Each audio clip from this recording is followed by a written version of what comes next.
şöyle tarafa geçiriyoruz. Sırayla bana çekiyor.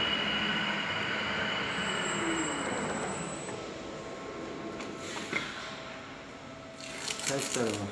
Konuşmanı da yap burayı.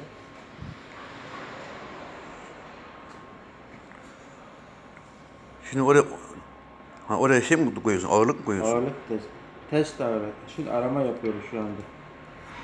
Neresinde kaç gram var arama. Hı.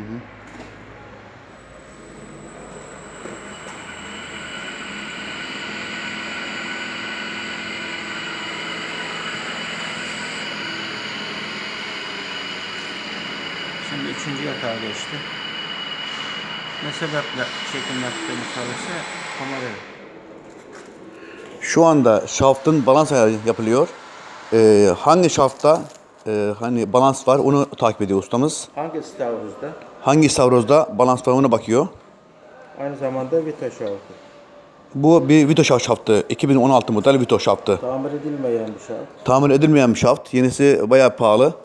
Şu anda ustamız deneye deneye ağırlık koya koya şaftları ve istavrozlara balans yapıyor. Sıfır durumuna, ayarları sıfır durumuna getiriyor. Ayarları orijinal ayarını yapacak. Yani sıfır haline getiriyor. Şu anda görüntü alıyor musun? Alıyor. Sadece sesli olarak. Yok yok. Alıyor.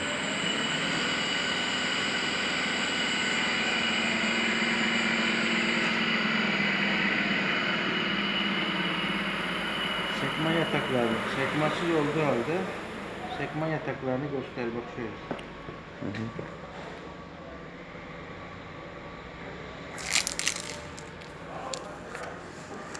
Bir istavroz, ikinci istavroz, üçüncü istavroz, dördüncü istavroz.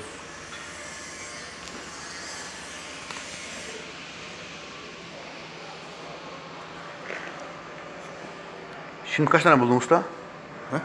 Şimdi buldum kaç tane buldun şimdi hata var mı şimdi şu anda? Şimdi bak en az olması gereken hatalar bak.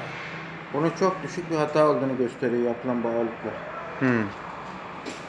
Yani olması gerekenleri bulduk ve üzerindeki hataları bu şekilde gidermiş oluyoruz.